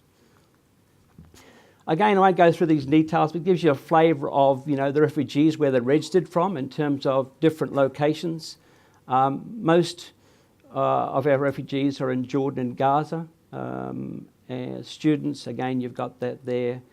And then, we talk about figures. You'll see that annual pasted visits up around about, in total, as I said earlier, about 6 million. Fairly big in terms of quantity. In terms of what does protection mean, again, I'm sure our colleagues, my 2 panellists, are going to give maybe a different definition. But for UNRWA, this is what exactly protection means.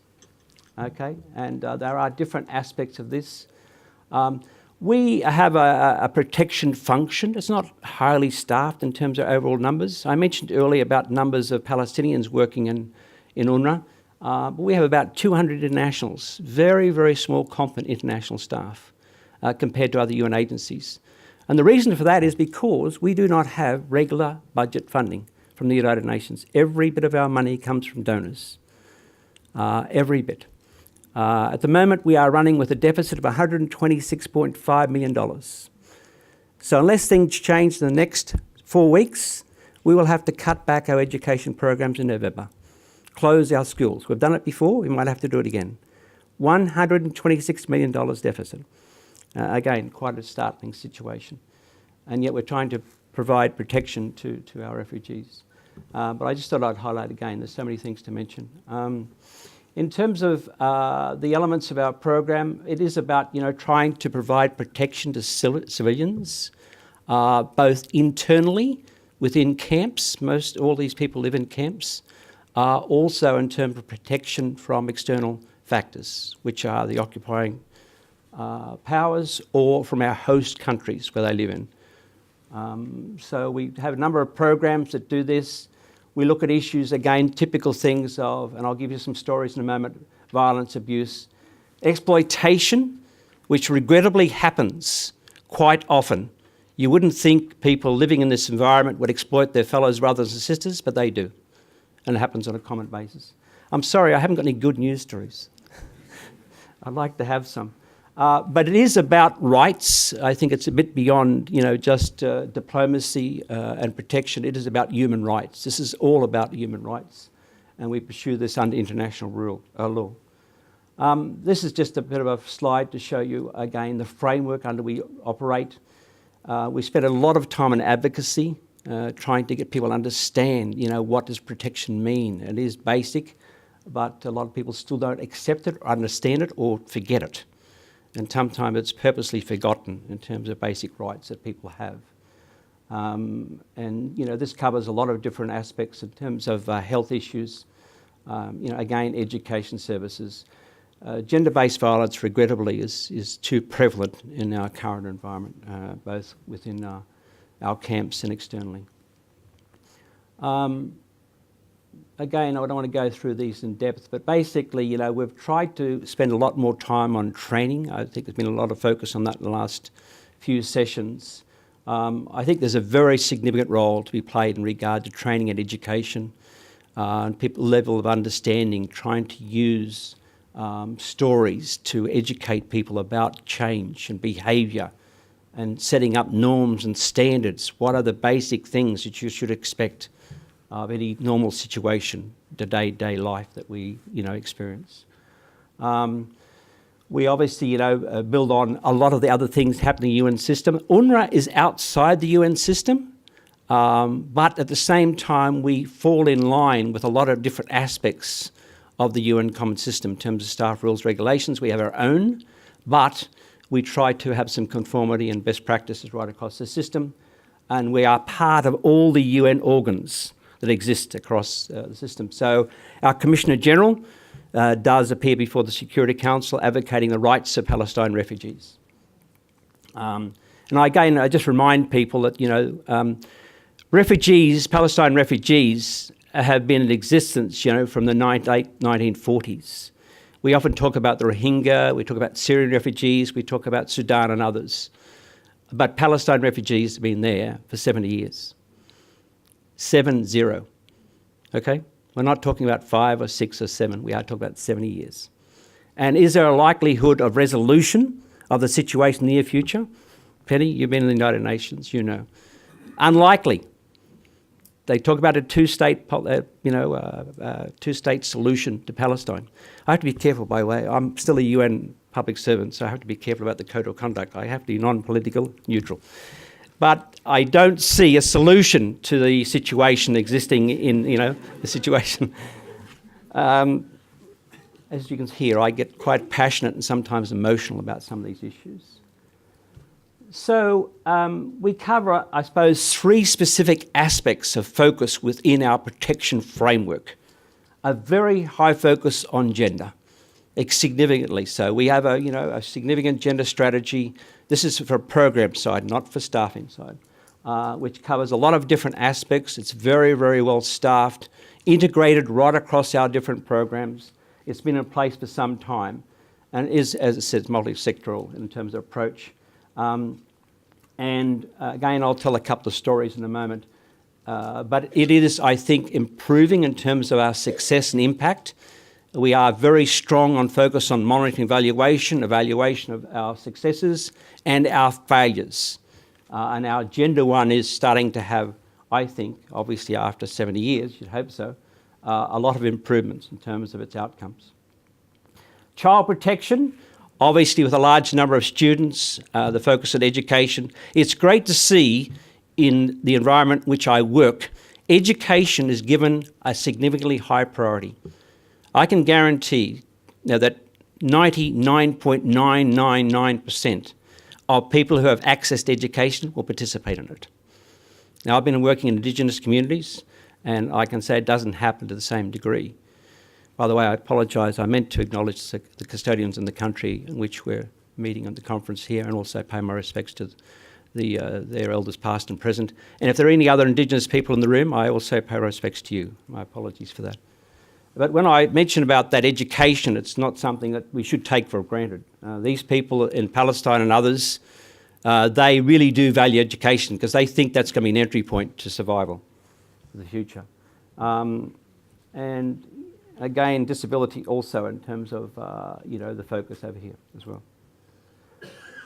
I'm not going to go through this in detail, but this again, for people who like to have graphs and slides and pie charts, things like that, this one for you. But essentially we try to have our framework captured in different pillars of focus because it helps us work out how we're going to allocate our capacities and our capabilities and also how it's resourced. And it's most important. I tend to think our major focus at the moment is on the child side because there's a lot of things we're finding. You'll see child sensitive here because that's, again, where I'll tell a couple of stories in a moment. There's a very high protection aspect and challenge for us in regard to children. Okay, I'm not going to go much further in terms of slides, probably 3. Here is just, again, a slide capturing a few of our activities, and there's also 2 or more like this as well. It just tries to tell a bit of a story. A lot of, as I said, work is spent on advocacy, education, awareness, orientation to, what does protection mean?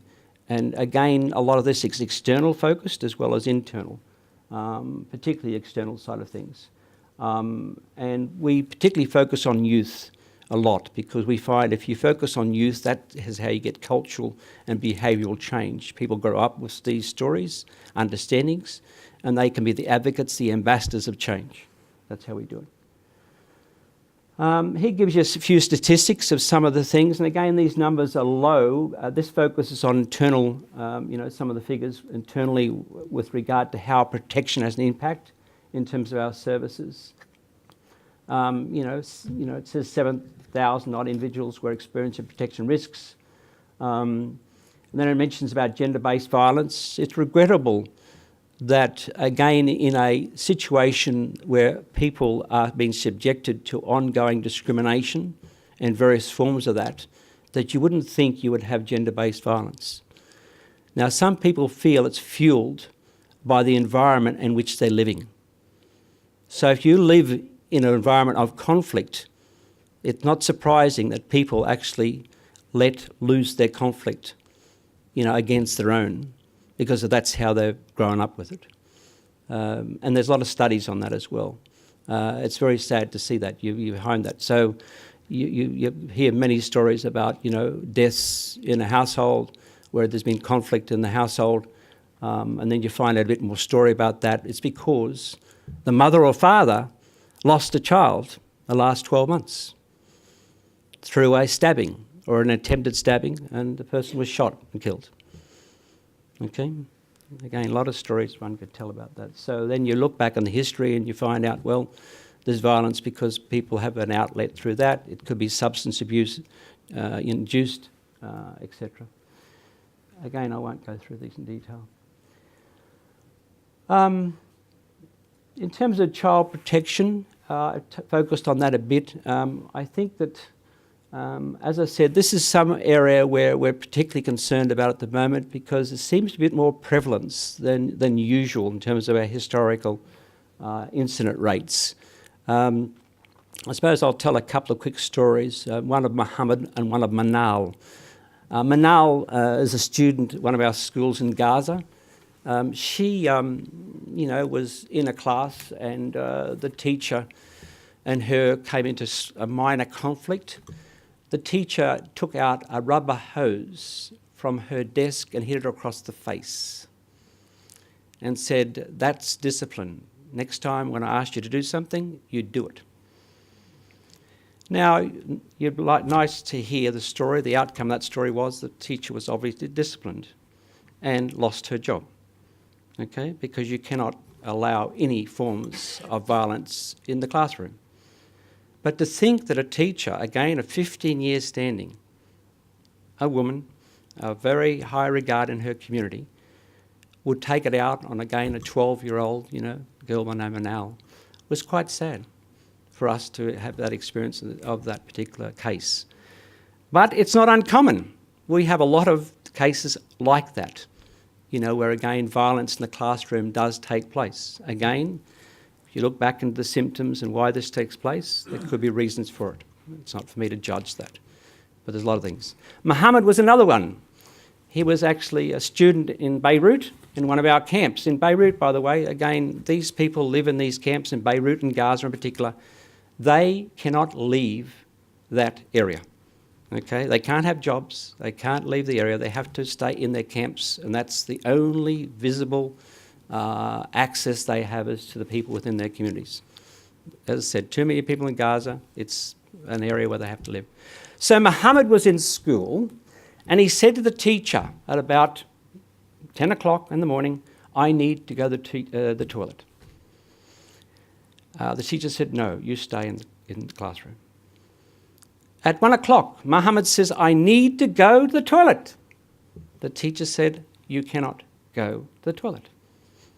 At 1:15, he peed his pants.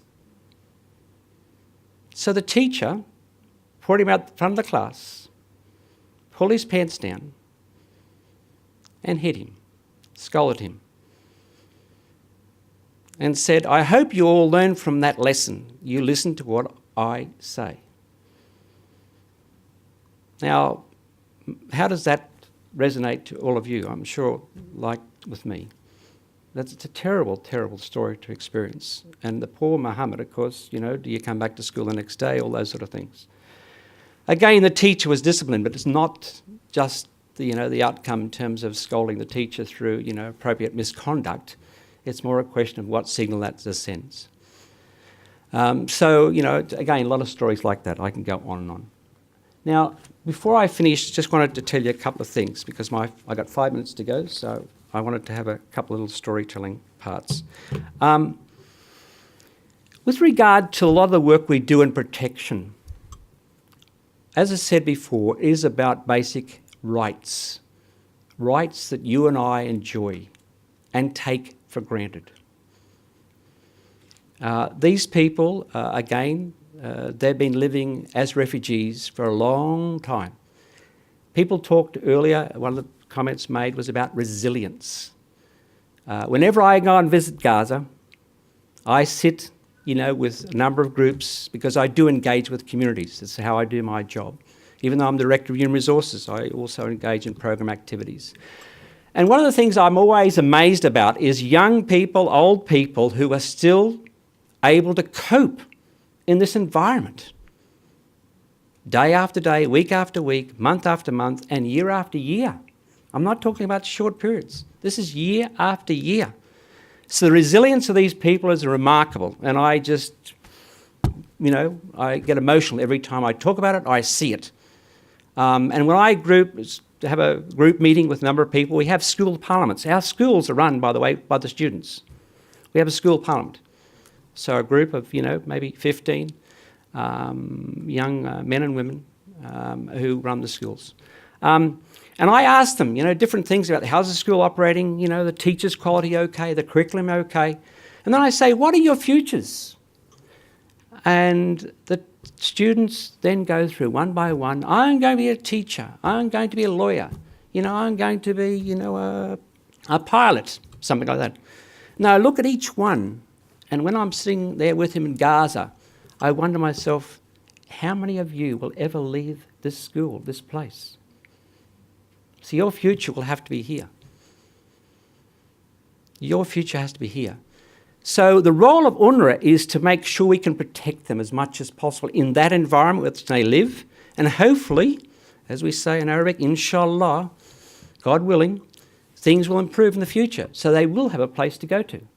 So I say to you, colleagues, as you leave this conference today, as you leave this building, walk out the door, take a big breath, look at the sky, look at the trees, go home, see your family, turn the tap on, turn the switches on, look at the food on the table, and give your family a big hug.